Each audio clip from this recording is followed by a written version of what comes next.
China will gradually stop the processing and sales of ivory for commercial purposes by the end of 2017. What does it mean for the ivory trade going forward? The profits of the ivory trade are important for some African countries. What are those countries' roles in this field? What are their reactions likely to be once China implements this commercial ban on the ivory trade? China has been at the forefront in conserving Africa's wildlife through strengthening cooperation under the Convention on International Trade in Endangered Species and Wild Fauna and Flora, also known as CITES. However, many Western countries have been criticizing China for its poor animal rights. What should be done to stop the bias from the Western media?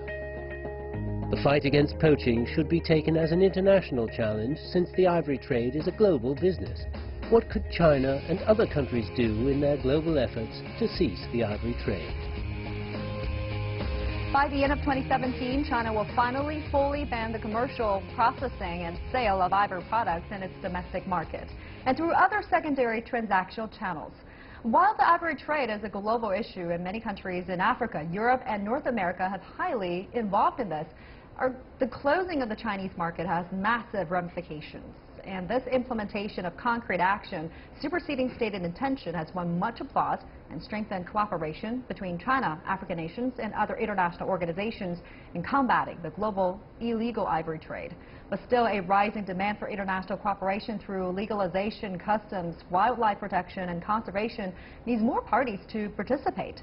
So how should we evaluate China's efforts in combating the global illegal ivory trade? And how do African nations perceive China's efforts and image regarding the ivory trade? How should we see Western countries' roles in this global chain? To discuss this, joining me here in the studio is Mr. Zhu Chunquan, Country Representative IUCN China, and Mr. Zhou Fei, Head of Traffic China Program and WWF China Wildlife Trade Program. We'll also be talking with Mr. Huang Hongxiang, Chinese investigating activist in the ivory game and founder of China House, through satellite in Nairobi, Kenya. And that is our topic. This is Dialogue. I'm Li Qiuyuan.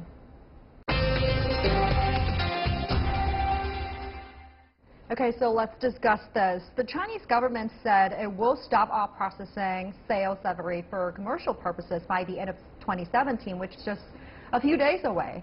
But tell us more about what does this mean. Is it a total ban or a partial ban, and where are we in meeting that goal? Dr. Zhu first. It is a total ban of commercial processing and trade of ivory, domestic market and also the global market. So that's a significant progress, is the highest level commitment from China. And what are the progress being made here? Are we on the right track? Yes, it's been announced in 2016 by Chinese government, State Council, and follow up with State Forest Administration and the CITES Office of China. They issue a directive to follow up the State Council's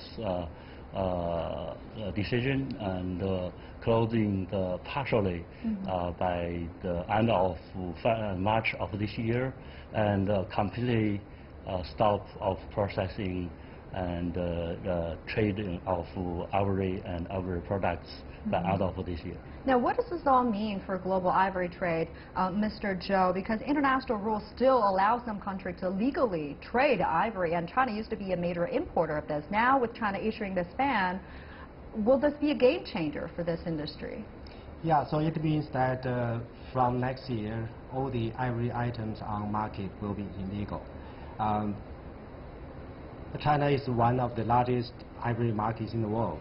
So a total ban of ivory items in China will contribute to the conservation of African elephant. Well, the thing is, China and Japan they're allowed to have legal quotas. Yeah. So what will China do with the remaining stockpile? How will it prevent them from entering the black market? Yes, there are still some legal ivory stocks in those companies. So the government will ask them to sell those stockpiles. It's quite important that we should prevent those legal stockpiles from illegally entering markets in China or overseas. Now we are doing some research work, so we are trying to provide some recommendation to the government on how to address those legal stockpiles. Okay. And Mr. Huang in Nairobi, let me bring you into the discussion. What kind of reaction are you getting there to this Chinese ban? Well, like I would say, because we have been working with many African wildlife conservation NGOs, and they were all very excited when they know China is going to have this ban. Like, they don't expect all the province to stop immediately, but they see this as a very positive sign. But we've also heard some South African nations, they do support ivory traders to maintain trade. They claim to have well-managed elephant populations, and they needed the revenue coming from ivory sales to fund conservation efforts. How do you look at this? Well, there's a lot of controversy over that, about trophy hunting, about legal trade and so on. But based on my personal experience on the ground, legal trade is definitely very problematic, because based on our interaction with, for example, the Chinese communities in Africa, when a country has legal ivory trade and some kind of legal wildlife product, the Chinese people, they get very confused. And it's very easy for them to get lost in the information, because they won't be able to differentiate what is legal, what is illegal. So I definitely, personally, do not think there should be any legal ivory trade at all. And Dr. Zhou, would you agree? Total ban, non-illegal trade whatsoever? At this moment, we all agree and support the total ban of commercial trade. What do you make of the claims made by those citizens in South Africa that they need the revenue to fund their conservation? No, actually, the illegal hunting and the smuggling of ivory and ivory products is damage of savanna and forest ecosystem, and also impact of the integrity of the savanna and forest ecosystem in African countries. The good population of elephant and other wild animals really provide good opportunity, very good opportunity for recreation, for tourism development, attract a lot of domestic and global visitors, and they are very important for their economy. And at this moment, the critical moment, because the significant decrease of the population of wild population of elephant, and in the future, actually, if we can sustainable protect and manage the population, but in the future may open for sustainable use. But at this moment, a specific timing, it is very critical to close the market. It is a huge commitment from China, but Mr. Zhou first, what do you make of other countries' role in this global chain here? What are their policies towards ivory trade? Yes, besides China, there are also other major ivory markets in the world, like the Hong Kong SAR, the United States, United Kingdom, and also other European countries, and also some countries in Southeast Asia, like Vietnam, Myanmar, Laos, Cambodia, etc., and also Japan. I believe this Chinese ivory ban has made profound impact on those countries already. For instance, the Hong Kong SAR is committed to impose ivory ban by 2021. The U.S. government has imposed restrictions on the interstate ivory trade and also imports and exports. The UK government, for the time being, is doing a public consultancy. There's a wide support from the public for an ivory ban. So according to our sources, UK government is going to impose the ivory ban, and they are going to announce this sometime next February. And the European Union is also doing a consultancy in public for the closure of the ivory market. And other countries like Singapore or France, they are all committed to ivory ban. So that there is a global trend for a total ivory ban. So generally a global consensus has been reached on this issue. But the wording of the Chinese ban here, some say it looks like this announcement appears to still allow for continued trading for antiques, and that might act as a loophole. Do you see it that way? We are talking about the total ban. So total ban means both the new ivory, the so-called new ivory, and also the old ivory. Why this total ban? In China's case, because in the past we had both legal and illegal ivory in the market. So this legal ivory helped to stimulate demand in the market. And then legal ivory also provides some cover to illegal trade. So now this total ban is in place. Total ivory ban is never an ideal solution, but this is the last resort to save African elephants. And we've seen bans like this that might lead to opposite effect, because the demand is still there, and this ban may drive up the prices, may drive things into the underground market. Do you see it?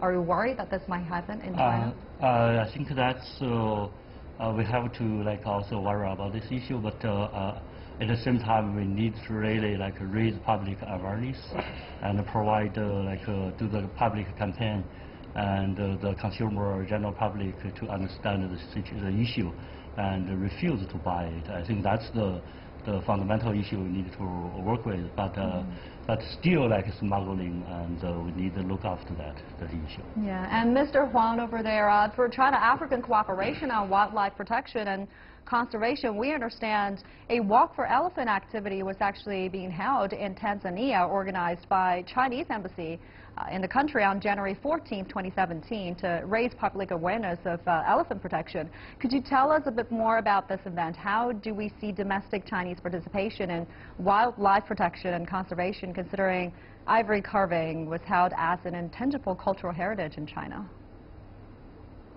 Sure. So to talk about that, I believe we first need to realize that now with the influx of Chinese in Africa, the Chinese communities in Africa have already been a very important part in the global illegal wildlife trade. Compared to Chinese in China, Chinese in Africa, they have much higher exposure to illegal wildlife products, including ivory, rhino horn, pangolin, and so on. And also Chinese people in Africa, compared to Chinese in China, they also feel the more direct impact of the illegal wildlife trade, because they see how the reputation of Chinese being bad, and they see local people walking up to them and then condemn them, saying, you kill our elephants, we are going to kill your pandas, and so on. And so under this context, in the past few years, more and more Chinese communities, including the embassy and the business association and some companies, have been organizing activities. And the Walk for Elephants event, we held, the Chinese embassy organized this at the beginning of this year. The idea is that what we realized is that in this China-Africa Wildlife Conservation Cooperation, communication is still really missing. This people-to-people dialogue and exchange. So through organizing a walk, with both Chinese living in Tanzania and locals and international expats, the whole idea is to get people to talk to each other, to understand that we are at the same page to protect elephants and other wildlife species. How do you think we should understand China's image on African countries, especially on the ivory issue, since you've been personally involved in elephant protection there on the continent?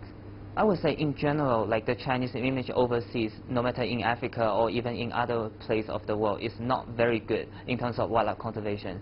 So, and there has been a lot of misperception. For me personally, I experienced that a lot.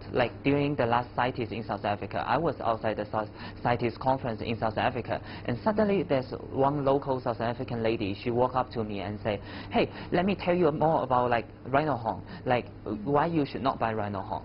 So in general, I would say a lot of African people have this perception that all Chinese, they buy ivory, they don't care about wildlife, they are not environmentally conscious, which is not true. So there are some real problems related to Chinese in Africa when it comes to illegal wildlife trade. But this problem has been exaggerated by the local people due to miscommunication. All right, thank you. Stay with us. We're going to take a short break on Dialogue. We'll be right back. China's ban on ivory trade. Let me talk to Mr. Huang in Nairobi first. We have heard that Chinese communities have cooperated with many NGOs such as Kenya Wildlife Services, Uganda Wildlife Services, and other groups in many African countries to seize the illegal trade. And organizations like Save the Elephants also cooperatively engage with local Chinese enterprises. Mr. Huang, you have started your own NGO, China House. Could you tell us more about its plan in the upcoming 2018 China-African Summit? Okay, sure. So the whole idea of China House is just to create a bridge between the Chinese communities in Africa and the wildlife conservation there. Because in Africa, there have been wildlife conservation activities and NGOs like for a really long time. But for a long time, Chinese people in Africa, they have not been understood and have not been engaged in the local wildlife conservation activities. So in 2018, what we are going to do is we are going to continue what we have been doing in Kenya, Tanzania, Namibia, South Africa, and Mozambique. So essentially, we either organize wildlife conservation volunteering activities with local NGOs, and then we invite the Chinese people who are living here in Africa to participate. Or we work with business association, Chinese embassy, and so on to organize some kind of like public events, such as the Walk for Elephants, such as some forum and dialogue.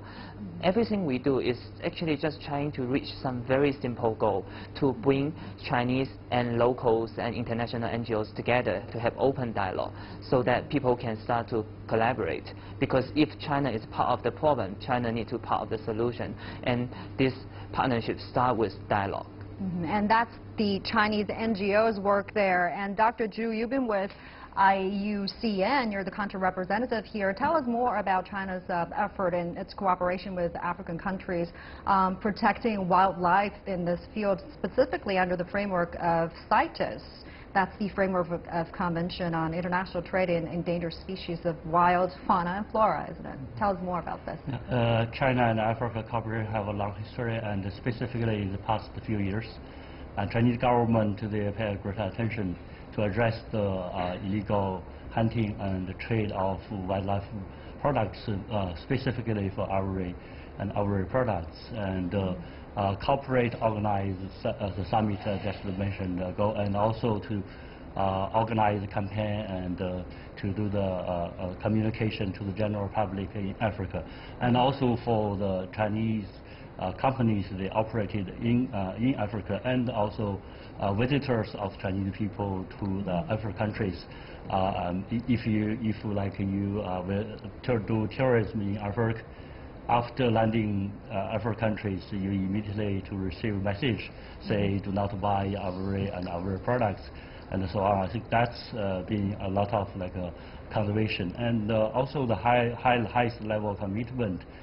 President Xi Jinping in September 2015 and jointly commitment with the former U.S. President Obama to address this wildlife conservation and illegal hunting and smuggling of wildlife products. I think that's really help address the African countries issue. And the ivory and issue is not only trade and market demand, it's also the in situ wildlife population habitat conservation, how to protect the habitat of elephant in African country, and also how to help the local community generate income and get sustainable livelihood. I think that's all help address this problem. And when it comes to fighting poaching, that should be taken as an international challenge. What kind of challenge is left there? Let me put that question to Mr. Zhou here, because you're in charge of the Traffic China program, and you've been working to oversee the China Wildlife Trade Program. What kind of challenge do you see in your work? Yeah, poaching is kind of international issue, so no country can address the issue alone. There are quite serious challenges there. For instance, according to our survey, we found there are rampant illegal trade on the internet and also on social media like WeChat. So with the support of the government, we facilitate the establishment of a kind of so-called e-commerce alliance, led by BAT. B stands for Baidu, A for Alibaba, and T for Tencent. So those are three e-commerce giants. So when this illegal information appears on their platform, they will delete them, or they will close their accounts, or for important cases they will report to police for their further investigation. There's another example, like the UK government is leading another alliance or coalition on the transportation sector there. So the Chinese companies like Air China or Costco shipping lines join this alliance. So this kind of international cooperation. Yeah. And earlier we've been talking about the concern of driving this trade into the black market now. If that's true, it'll proven to be even more difficult to eradicate. Have you been working with law enforcement before? What kind of help do you see here from stricter law enforcement that can really tackle this problem? Yes. In the past, we have both legal and illegal trade. So it's a challenge. In fact, it is a challenge for law enforcement agencies because they have to distinguish between legal and illegal. Now we have this total ban. So in fact, this total ban will make their job easier. Yeah, easier. And we provide some kind of training to law enforcement agencies, and we also provide their information and other support. Our efforts helps to their capacity building. What kind of countermeasure do you think should be the most effective at preventing things going to the black market? I saw different like government agencies, for example, the police, public security and custom, Ministry of Commerce, and also State Forest Administration. CITES management office, they are periodically do the investigation and monitoring the market from the store and also online market, and so the customers and transportation. So periodical check any like report, and then we'll be like to find out to follow up. So I think that's as Mr. Zhou mentioned, at this moment it's quite like simple or easier than before because any like every market in the market is illegal. Yeah. And Mr. Zhou, this ivory trade is a global business, and besides China, a lot of countries are involved in this. You mentioned some of the names before. Europe, U.S., highly involved. How do we see Western countries' role in this global business? Yes, this poaching started in 2009. According to our information, large amount of illegal ivory left Africa and transit via Middle East or Southeast Asia and finally arrive in China. So there are evidence to show that China is the destination of those illegal ivory. Now it's a kind of international collaboration. So I mentioned earlier that Western countries also join this collaboration. The U.S. has made restriction on the ivory sale. In the UK, the royal family is very passionate for the conservation of wildlife in Africa. So the UK government is also going to impose a ban, and European Union is doing a consultation on the closure of ivory market. So there are other countries like Singapore and France. They are all committed to the ban. Yeah, and Mr. Huang, let me bring you in. Countries affected by the activity of organized criminal networks dealing in ivory need to enhance legislation in counteracting the trade, and you've been investigating in this personally. But some also say international collaboration in law enforcement and public education boost efforts to eliminate elephants poaching. And they also say there seems to be a kind of symbiosis between poverty-stricken poachers and wealthier classes desiring a status symbol. Is that the sentiment you're getting there? Exactly, and that's why a lot of international NGOs, they will say even if China stopped buying ivory, there will be still crises facing like elephants and so on. And in fact, like here on the ground in Africa, many NGOs have been working on those issues. For example, we have been working with many local NGOs to help like create alternative livelihood for some villages that in eastern Kenya, to help them get another way of like getting income so that they do not need to rely so much on poaching. And also we help them install, for example, solar light fence to prevent elephants from entering the farm and eating their crops. What we realize on the ground here is if we care about animals, we want to protect animals, we need to also care about people, and we need to be able to engage the people in the issues. So many on-the-ground measures have been like ongoing. And I want to also hear your thoughts on these criticisms on China. Some criticizers say that Western countries are targeting and blaming China in ivory trade, and you're on the ground there. What are you getting there? What do you think? Well, as I said before, there's a lot of misperception when it comes to China, like from both the West and also from African people as well. And we face a lot of this type of like confrontation. So usually what I would say to those like international media and so on is that yes, on one hand, China is one of the biggest market for ivory and many other illegal wildlife products. But at the same time, in China, like the people who are actually involved in this kind of illegal trade is only an extremely small percentage of Chinese people. And there are Chinese people who like wildlife as well. There are Chinese people who are fighting hard for wildlife protection as well. So whenever, if you see China as part of the problem, then it should be more reasonable for you to understand China more and try to engage China. Blaming China won't be anything helpful at all.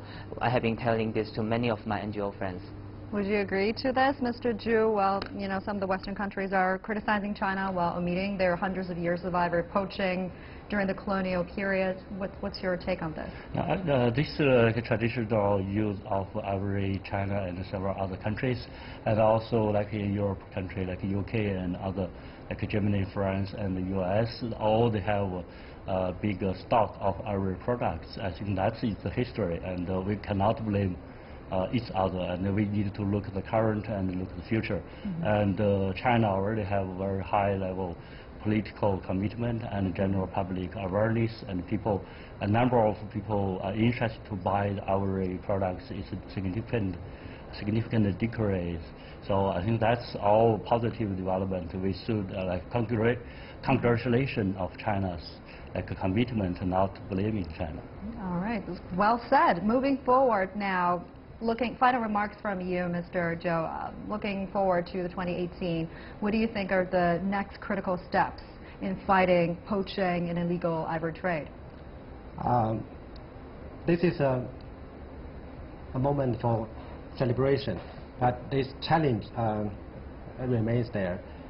So in the coming year, we need to address the challenges ahead. For instance, one challenge is about this illegal trade. So the government needs to strengthen law enforcement capacities to address the illegal trade. The other biggest challenge, in my view, is about demand in market, because according to our research, the market demand is still quite strong in spite of this ban. Chinese people who travel overseas are most likely to purchase ivory after the ban. And on the other hand, millennials are most likely to purchase ivory in China. So public education is really crucial here. Efforts needs to be made to design very specific message targeting at those consumer groups. Ivory products needs to be rebranded as socially unacceptable, uncool, unfashionable. So this is the way to change consumer behavior. So when the buying stops, the poaching can stop too. Sounds like a good strategy. Thank you very much, Dr. Zhu Chunquan, and also Dr. Zhou Fei joining us in Beijing studio, and also Mr. Huang joining us in Nairobi. And that does it for today's dialogue. Thank you for watching. We'll see you next time. Bye for now.